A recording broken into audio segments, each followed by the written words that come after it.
María, llena de gracia, el Señor es contigo, bendita tú eres entre todas las mujeres, y bendito es el fruto de tu vientre, Jesús. Santa Santa María, María, Madre Madre de de Dios, ruega, Dios, Señor, por ruega por nosotros nosotros pecadores, pecadores, ahora y en la ahora hora y de nuestra en muerte. la hora de nuestra Amén. muerte. Amén. Gloria al Padre, y al Hijo, y al Espíritu Santo.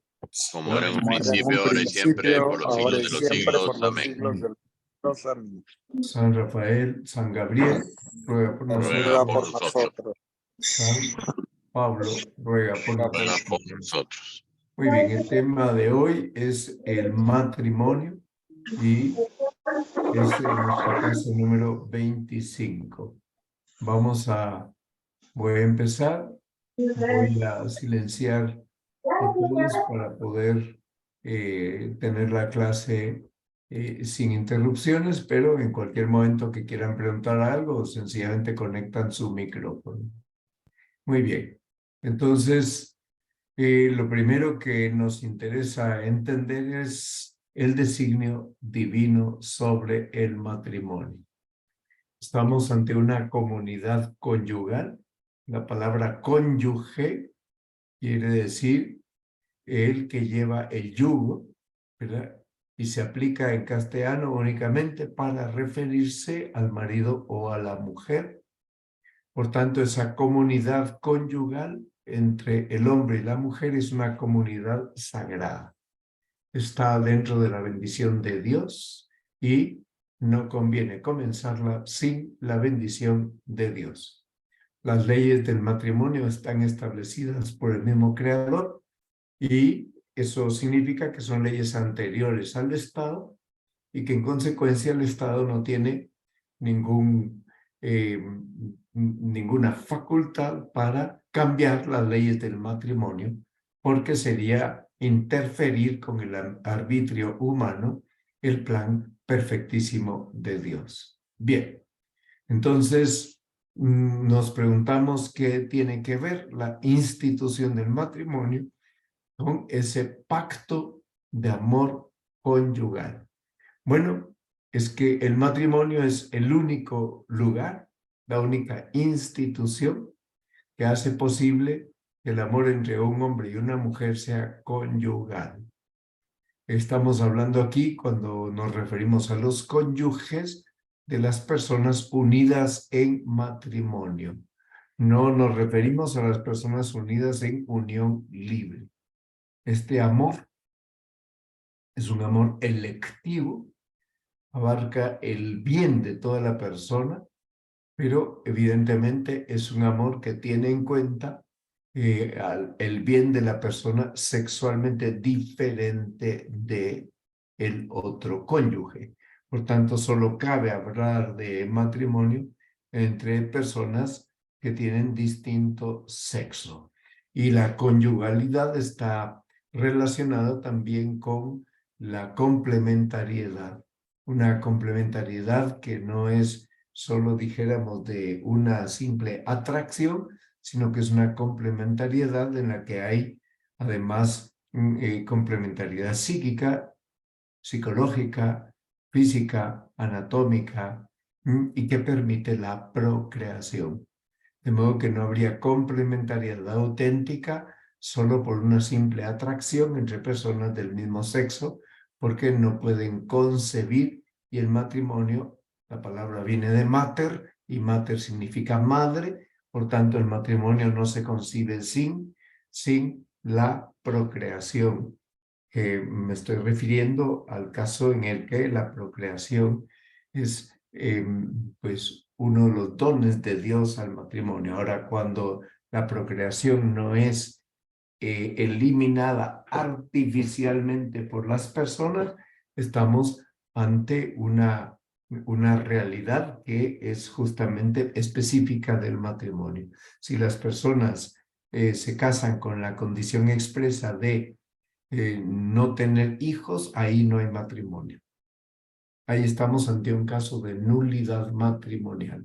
Podrá haber ahí entre esas dos personas una sociedad de mutua ayuda, una sociedad mercantil, pero ahí, estrictamente hablando, no se puede utilizar la expresión matrimonio porque etimológicamente se refiere a la unión de un hombre y una mujer para procrear y para procurar el bien recíproco.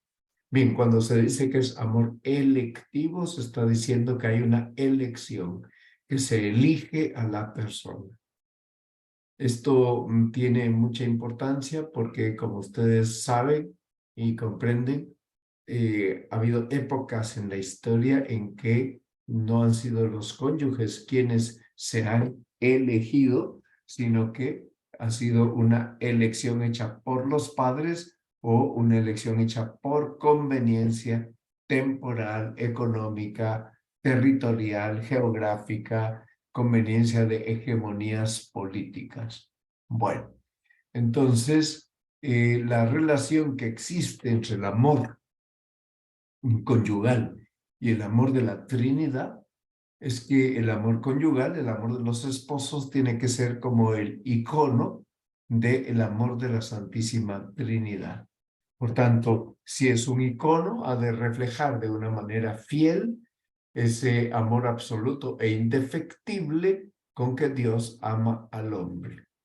Y como resulta que en las tres personas divinas hay un amor indefectible y absoluto, entonces los esposos cuando se aman de verdad, se aman reflejando ese amor indefectible, pero es que los esposos están hechos además a imagen y semejanza de Dios. Por tanto, el requisito de respetar esa imagen y de respetar esa semejanza es indispensable de cara a que aquello vaya a prosperar, porque si no se respeta la imagen y la semejanza con Dios, pues vendría a haber atropellos. Bien, entonces la fecundidad del amor mutuo tiene que ser tarea de los dos, tarea del hombre y de la mujer. Indudablemente cooperan los dos. Él pone lo que ella no puede poner y ella pone lo que él no puede poner. Por eso hablamos de una complementariedad. Y en principio Dios quiere que ese amor sea fecundo. A veces no hay fecundidad de hijos porque Dios no lo permite, pero hay fecundidad de trato recíproco, es decir, los frutos fecundos del ejemplo que esas personas dan, de cómo viven realmente para la otra persona, cómo se donan el uno al otro, es una cosa admirable. Bien, es una obra común. Ambos tienen la tarea de cuidar la creación, porque el Señor, cuando bendice a los esposos con ánimo de que sean fecundos, une esta bendición a la orden de llenar la tierra y someterla.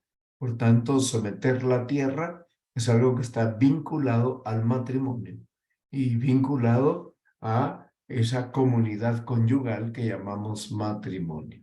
Bien.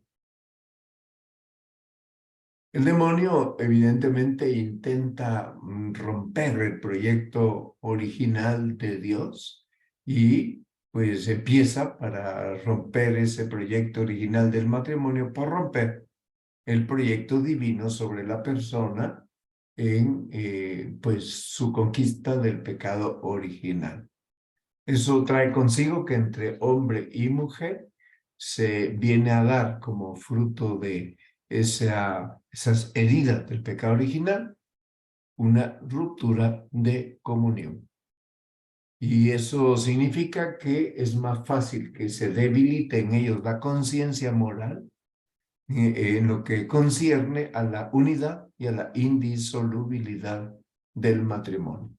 Ya ha escrito San Pablo que llevamos tesoros divinos en vasos de barro y que esos vasos de barro se pueden romper. Bien, entonces el matrimonio pues está encaminado a restablecer el orden original querido por Dios. Por tanto, el sacramento del matrimonio viene a eso, a restablecer ese orden original. Y los cónyuges Para eso reciben una gracia de Dios con el fin de que ellos puedan cooperar en el restablecimiento del plan original sobre el matrimonio. Por tanto, están protegidos por la gracia para que vivan el matrimonio en ese contexto de una nueva dignidad de sacramento.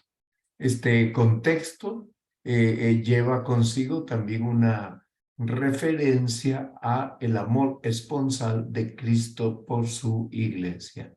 Eso significa entonces que, ya lo dice San Pablo en Efesios 5:25, cuando dice que los maridos tienen que amar a sus mujeres como Cristo ama a la iglesia. Y dice también que este sacramento es tan grande que solo lo puede comparar a la unión que tiene Cristo con su iglesia. Bien, entonces, el Señor es el que otorga la gracia para que puedan vivir así, en ese clima de respeto. Si dijéramos que el contrato matrimonial, al que mejor llamaremos alianza, está reñido con el sacramento, estaríamos diciendo algo que es falso. Porque entre bautizados, según explica el Código de Derecho Canónico, entre bautizados no puede haber contrato matrimonial válido que no sea por ese mismo motivo sacramento. Es decir, no podemos separar, no podemos divorciar el matrimonio civil del matrimonio eclesiástico. Aunque no hubiese habido matrimonio civil, el acuerdo de ambos para vivir en matrimonio, ese acuerdo, pues es un acuerdo que si quieren que sea matrimonio, ha de ser sacramento, ha de contar con la bendición de Dios. Bien, ¿qué es lo que añade el sacramento a la institución natural que llamamos matrimonio? Lo que le añade le aumenta la gracia santificante. ¿Por qué solo le aumenta? Porque el sacramento hay que recibirlo en estado de gracia. Y ustedes dirán, bueno, pero hay casos de matrimonios por la iglesia en los que pues uno de los cónyuges no es católico, ¿cierto? Hay casos de esos. Y esos casos pues son casos que solo se pueden dar en la medida en que haya autorización del obispo. Es decir, para que un católico se case con una persona no católica, hace falta una dispensa del obispo que solo da cuando hay certeza de que la parte no católica va a respetar la fe católica del cónyuge católico y el bautismo y la educación en la fe católica de los hijos. De lo contrario, no dará la dispensa. Bueno, todo en primer lugar aumenta la gracia santificante. Y quien no siendo católico ha recibido esa dispensa, la parte católica ha recibido la dispensa para administrarle al no católico el sacramento, bueno, pues lo que se le pide es que respete, ¿verdad? Ya el respeto es un signo importante.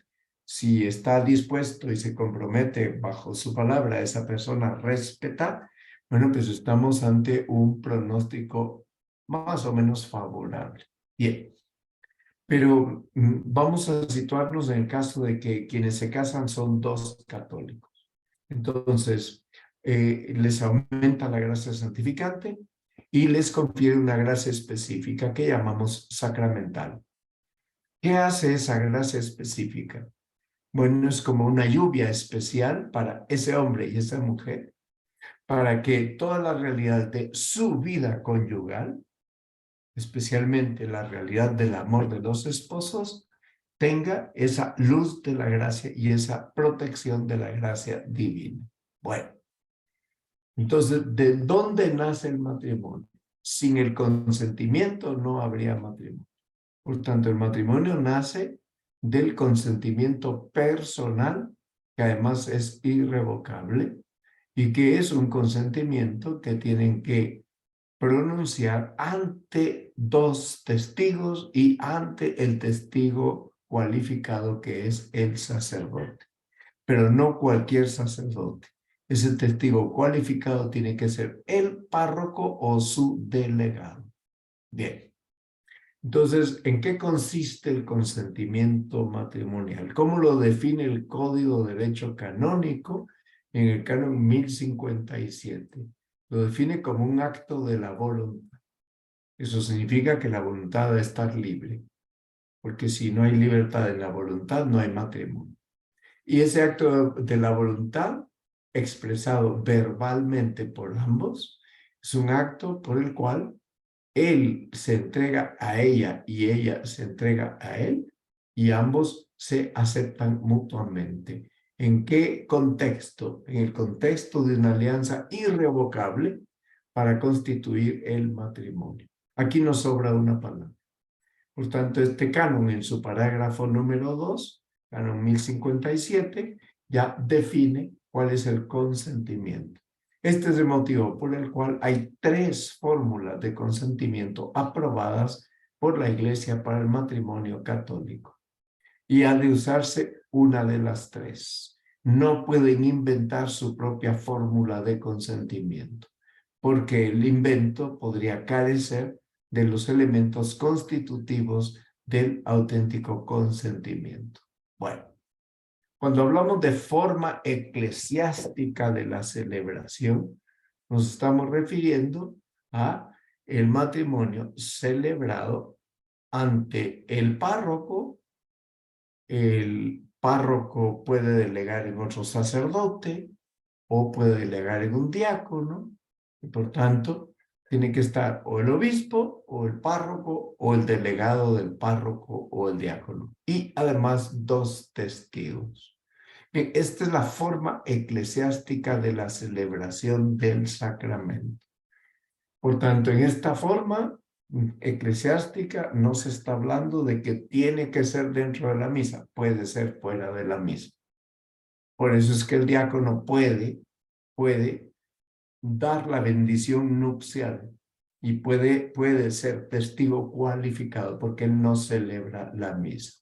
Bien, entonces, ¿cuáles son las razones para proceder de esta manera? Es decir, ¿cuál es el motivo por el cual seguimos una forma eclesiástica? Primera razón, el matrimonio sacramental es un acto litúrgico, ya sea con misa o sin misa. Segundo, introduce a los cónyuges en el orden de la iglesia. Por tanto, digamos que esta órbita de la iglesia ya son bautizados, pero ahora los introduce de un modo nuevo. Ya están confirmados, ya han hecho la primera comunión, pero los introduce como cónyuges. Y esta introducción lleva consigo que tienen unos derechos que se crean ahí mismo en la institución matrimonial y unos deberes en la iglesia, entre los esposos y para con los hijos. Es decir, ¿a qué se comprometen en la iglesia? A ser iglesia doméstica, a ser ejemplares. Bien, entonces, debido a que el matrimonio es un estado de vida en la iglesia, hace falta que exista certeza de que se celebró y por eso es obligatorio que haya testigos. Pero por otra parte, la cuarta razón para proceder así con una forma canónica es que el matrimonio tiene carácter público. El consentimiento se pronuncia delante del público y el público mínimo son 3 testigos, los 2 escogidos por los que se casan y el sacerdote o diácono o el obispo que hace la bendición nupcial. Ok, entonces el sí que dieron una vez, lo dieron para siempre. Y se trata de que ese sacramento les ayude a permanecer fieles a ese consentimiento. Bueno, entonces hay 2 propiedades esenciales en el matrimonio. A una la llamamos unidad y a la otra la vamos a llamar indisolubilidad. Entonces, en el matrimonio alcanzan las 2 propiedades una fuerza muy intensa. Lo dice así el canon 1056. Vamos al texto de Mateo 19:6. El marido y la mujer, por el pacto conyugal, ya no son 2, son una sola carne. Bien, y esta íntima unión son una sola carne que lleva consigo una mutua entrega de dos personas. Lo mismo que el bien de los hijos. Por eso es que si va a haber unidad e indisolubilidad, pensemos es que el bien de los hijos exige plena fidelidad conyugal y urge su indisoluble unidad. Pero es que es el bien de las personas, tanto del marido como de la mujer, como el bien de los hijos. Por tanto, en la unidad y la indisolubilidad convienen a los dos grupos de personas, al marido y a la mujer y a los hijos. Les convienen mucho, porque si no hubiera indisolubilidad y unidad, habría un régimen de inseguridad tan terrible, de falta de certeza, que sería muy difícil que se amen y sería muy difícil que confíen el uno en el otro.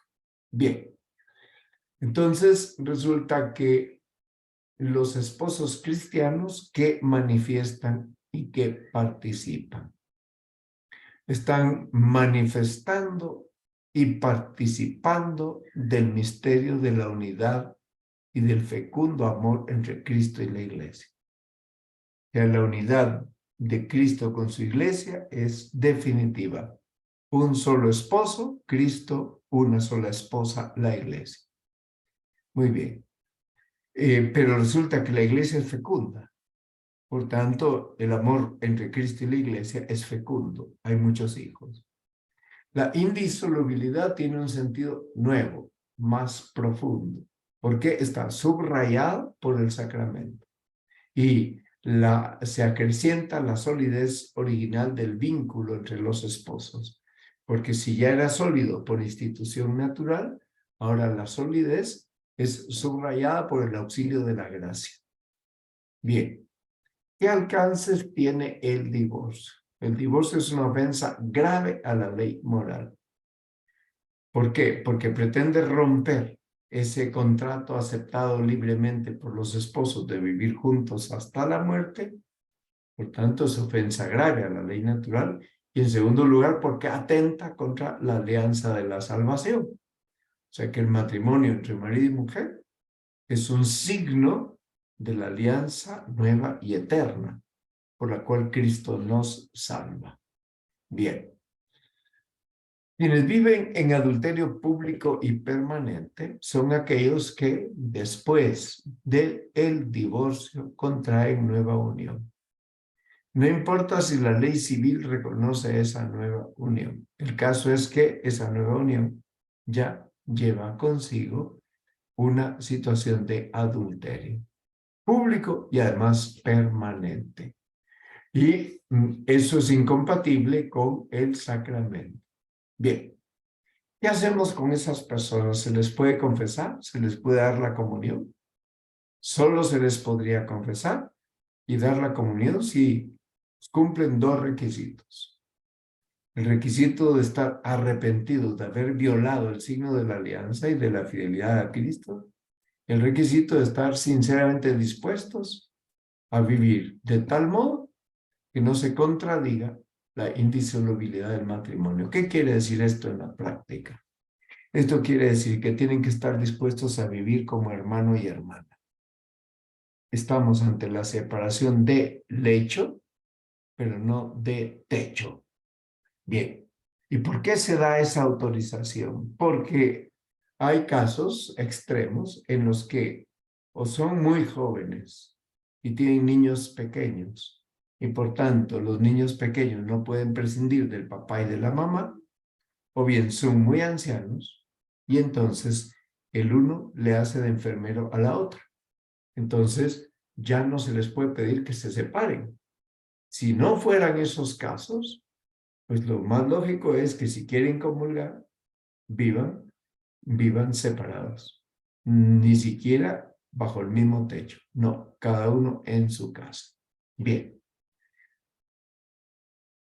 Comprendo que esto choca con la sensibilidad actual, en la que priva muchísimo un equivocado concepto de compasión y de misericordia que lleva a las personas a pensar que pobrecitos que tienen derecho a rehacer su vida y que no es justo que tengan que vivir solos cuando son jóvenes y además de eso, pues desamparados, ¿verdad?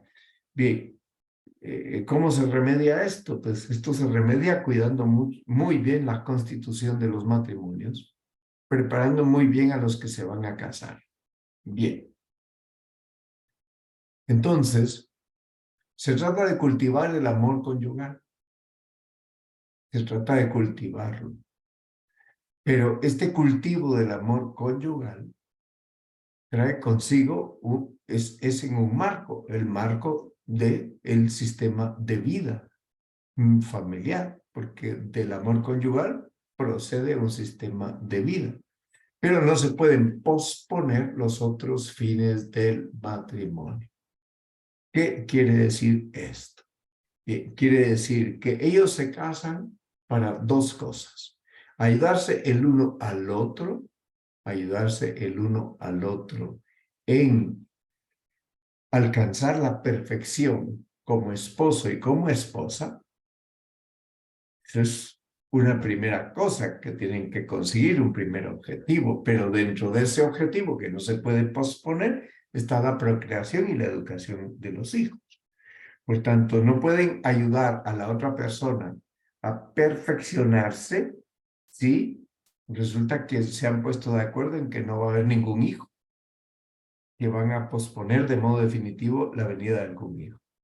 Solo se podría posponer de modo definitivo la venida de un hijo si hay una grave enfermedad o si hay una situación económica tan irreversible que es imposible que traigan otro hijo más. Bueno, muy bien. Entonces resulta que no podemos pensar en santificar el matrimonio al margen del plan del Creador. Él lo que hace es enriquecer a la familia cada día. Bien. Entonces, resulta que cuando hay amor verdadero entre ambos, ese amor verdadero va más allá del marido y de la mujer y se extiende a los hijos. Cuando no quieren tener hijos por egoísmo, entonces se está rebajando el amor a una simple satisfacción del instinto. Y ese egoísmo destruye la relación que une a padres e hijos. Vamos a suponer que han tenido solo un hijo, que no quieren tener más y que no hay ningún motivo para justificar que no venga ningún otro. El egoísmo por el cual no quieren tener otro hijo va a destruir la relación que une a ese niño, a esa hija, con sus padres. Hay matrimonios que no pueden tener más de un hijo. ¿Por qué? Pues porque con el primero quedó ya imposibilitada ella de tener otro. Pero tuvieron que extraerle el útero. Pero, bueno, pues a veces pasan estas cosas, pero ahí no hay falta de buena voluntad. Bien. Fíjense lo que escribió Chesterton, vive en el siglo XIX. Chesterton dice que hay quienes insisten en hablar de control de la natalidad, cuando en realidad lo que quieren decir es menos natalidad y ningún control sobre su sexualidad. Bien, ¿cuáles son los motivos para espaciar nacimientos? Puede ser que haya condiciones físicas, condiciones psíquicas, condiciones psicológicas de los cónyuges que aconsejen espaciar. Pero también puede ser que haya circunstancias exteriores que impidan tener otro hijo durante un tiempo. Una circunstancia exterior. Están haciendo una maestría, no están viviendo en su país, están viviendo con poquísimo dinero. Muy bien, ese podría ser un motivo. No pueden trabajar en ese país. O están viviendo en su país y no tienen trabajo. O tienen trabajo, pero hay una grave enfermedad física, una grave enfermedad psíquica que impide que venga alguna otra criatura. Entonces eso hay que considerarlo. Entonces, ¿cómo se espacian los nacimientos? Pues no es a través de anticonceptivos. Lamentablemente, los supermercados y las farmacias los ofrecen en primera fila, ¿verdad? Lo primero que uno ve, ya sea en la caja registradora de los supermercados o en la vitrina de las farmacias, es eso. Eso es lamentable, quiere decir que hay mucha demanda. Bien, ¿podría haber actos intrínsecamente malos en el matrimonio? La respuesta es sí, los hay. ¿Cuándo se dan esos actos intrínsecamente malos? Cuando los esposos, previendo que va a haber un acto conyugal, toman algún fármaco para que aquel acto conyugal no sea fecundo, o utilizan algún método de barrera para impedir que ese acto sea fecundo. Esto es en la realización del acto. O bien en el desarrollo de sus consecuencias naturales. Se someten a un lavado o se someten a una píldora del día después. Todo eso que tiene como propósito, el propósito de todos estos actos y todo lo demás que inventen los médicos y los farmacéuticos con el paso de los siglos, es hacer imposible la procreación. Por tanto, decirle a los esposos, quédense tranquilos, disfruten de su unión conyugal y olvídense de los hijos. Están ustedes divorciando, separando la estructura inseparable del acto conyugal. Es inseparable el aspecto unitivo del aspecto procreador. Bien, ¿cuál es el motivo por el que hay distinta valoración moral entre un acto conyugal realizado en el periodo infecundo y un acto conyugal realizado con el concurso de un medio anticonceptivo? Pues que el periodo infecundo lo ha previsto Dios y por tanto ellos no están interceptando el plan de Dios, no lo están interfiriendo. En cambio, el recurso a los medios anticonceptivos lleva consigo una interferencia por parte de los esposos, ya sea química, ya sea pues mecánica, pero hay una interferencia.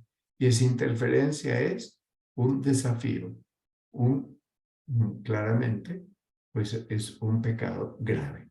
Bien. Entonces el método Billings es un método maravilloso para detectar la ovulación y ayuda pues a que las mujeres y sus maridos sepan cuáles son los días fértiles y cuáles son los días infértiles. No es un método anticonceptivo. Ok. Cuando se usan métodos anticonceptivos, se está excluyendo el significado procreativo del acto conyugal. El marido que derrama el semen fuera del cuerpo de su mujer está excluyendo la procreación, aunque sea de común acuerdo con ella. Y por tanto, el coito interrupto es un pecado grave, aunque sea de mutuo acuerdo. Bien, quien usa un preservativo o quien está tomando anticonceptivos o se pone inyecciones o parches, ¿no? Pues son métodos para impedir la fecundidad.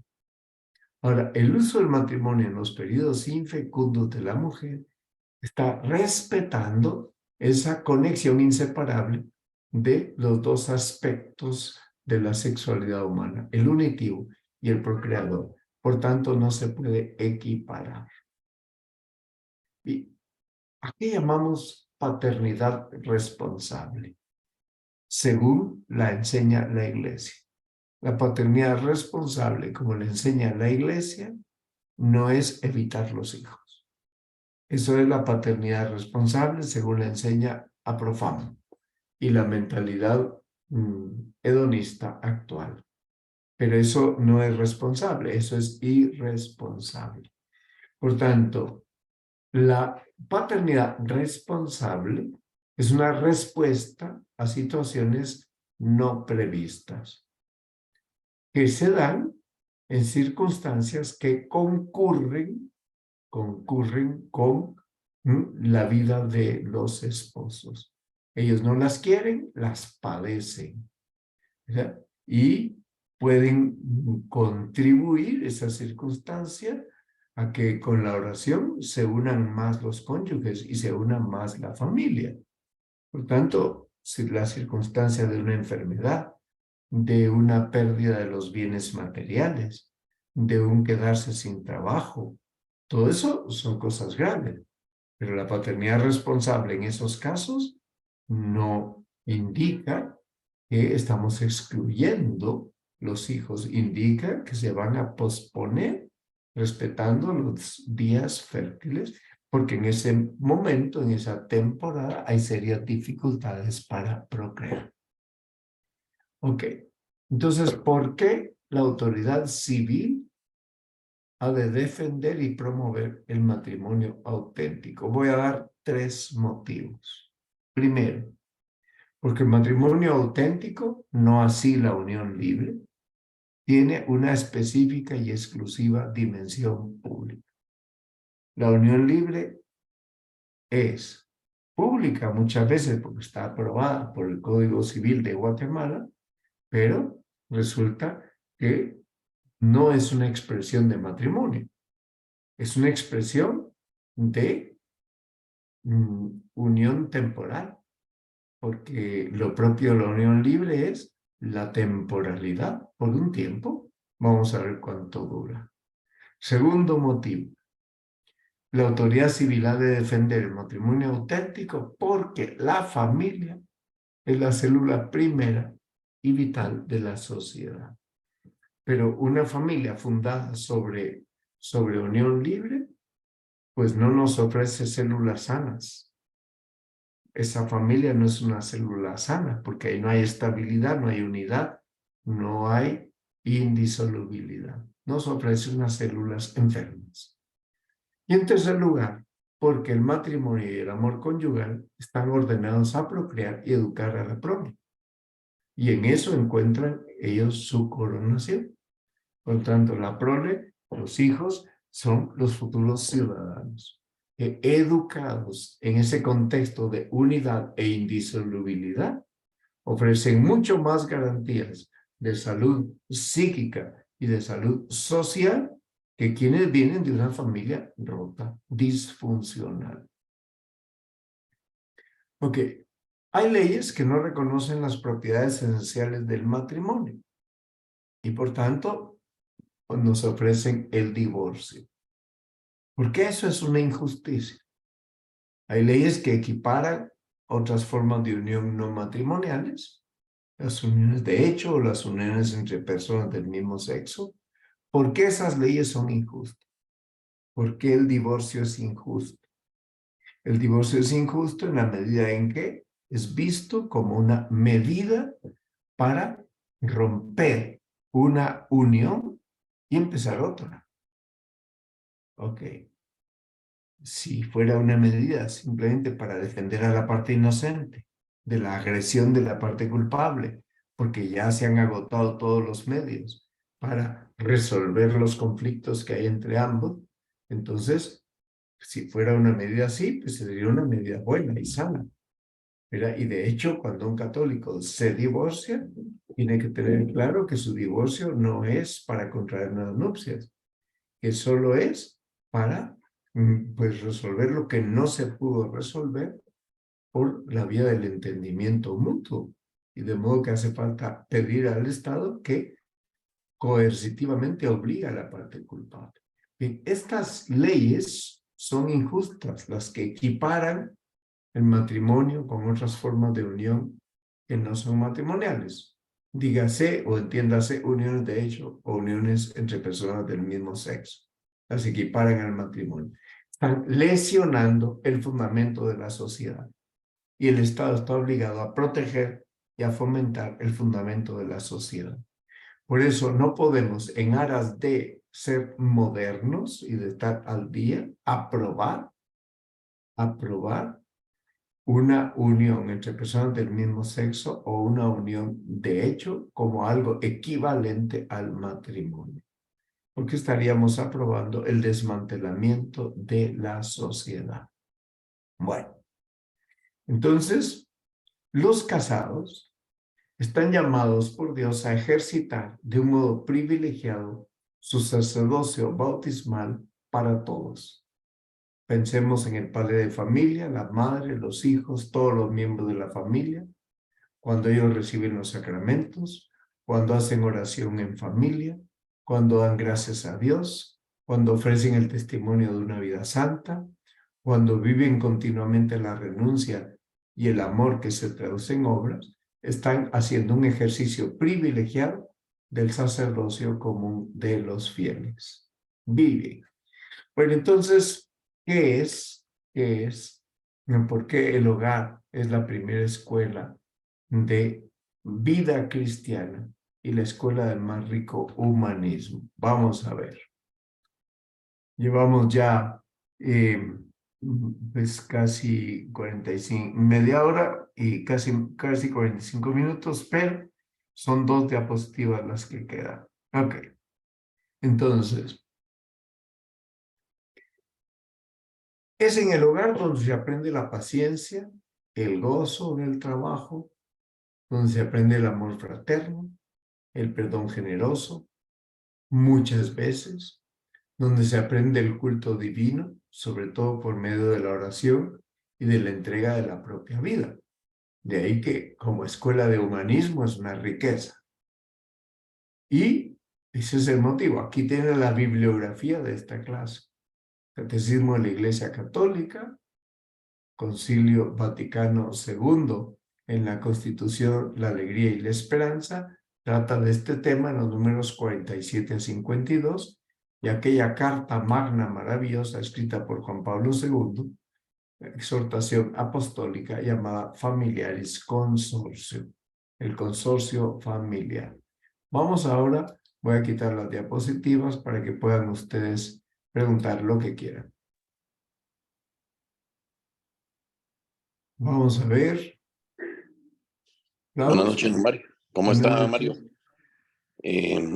¿Cómo es importante que en una sociedad el matrimonio en sí, que es la que forma la familia, Sí, procrea y hace la unidad de una buena sociedad, sí, se esté más que todo reforzando esto? Porque hoy en día todas las ideas de que del consumismo, inclusive el consumismo y de todo lo que nos rodea, hace ver el matrimonio como que algo pasajero puede pasar. Si quieres te divorcias, si quieres no sigues aquí. Entonces, ¿cómo es de importante eso, Mario? sí, Y otra cosa sí. que le quería comentar, digamos, en el caso de un abogado, yo creo que las leyes de Guatemala, por lo menos, dicen que ese abogado debe velar porque no se ocurra esa separación. Tiene que Sí. luchar hasta el último momento. ¿Usted cree que eso pasa en Guatemala, Mario? Bien, lo que ocurre es que hay de todo, ¿verdad? En este gremio hay abogados que defienden el matrimonio, que luchan por poner de acuerdo a los esposos y que luchan para que realmente se entiendan y superen aquellos ánimos de romper su unión, y luchan para que tengan hijos. Y hay otros que lo ven como si fuera una compraventa o un alquiler. Vamos a rescindir un contrato de alquiler, casi que lo equiparan a rescindir un contrato de alquiler. El matrimonio no es un contrato de alquiler, tampoco es un contrato de usufructo. Es un contrato en el que ambos están de acuerdo en que para toda la vida, uno con una, van a acompañarse y van a acompañarse en la juventud y en la vejez, en la salud y en la enfermedad, hasta que la muerte los separe. De ahí que nuestra sociedad tiene muchas heridas, porque el Estado da muchas facilidades para las rupturas matrimoniales. Vamos a ver qué pregunta Juan. Adelante, Juan. Gracias, Mario. Muy bien, Klaus. Buenas noches, don Mario. Buenas noches, Juan. Sí me quedó muy claro lo del divorcio, pero hablando un poco de una experiencia que estoy viviendo yo cerca de la familia, ¿qué pasa cuando hay un abandono de hogar? ¿Qué pasa con el cónyuge, por ejemplo, que no... Sí. El cónyuge inocente. Ajá, el inocente, el que se quedó, por Sí, decirlo así. muchas veces el cónyuge inocente no le queda otra más que recurrir porque el cónyuge culpable no quiere cumplir sus obligaciones ni quiere bajo ningún acuerdo entenderse con el cónyuge inocente, entonces no queda más que recurrir al divorcio, como se recurre a un instrumento coercitivo para obligar al cónyuge culpable a cumplir sus obligaciones, por lo menos económicas, ¿verdad? Ahora, ¿qué pasa en su vida cristiana para el inocente? Por ejemplo, La vida cristiana, el cónyuge inocente sigue viviendo su vida cristiana con naturalidad, se confiesa, comulga, hace oración, va a misa.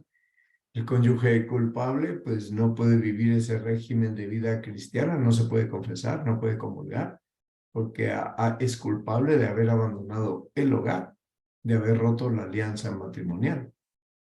okay. Y en el caso de volver a contraer matrimonio, ya ahí sí.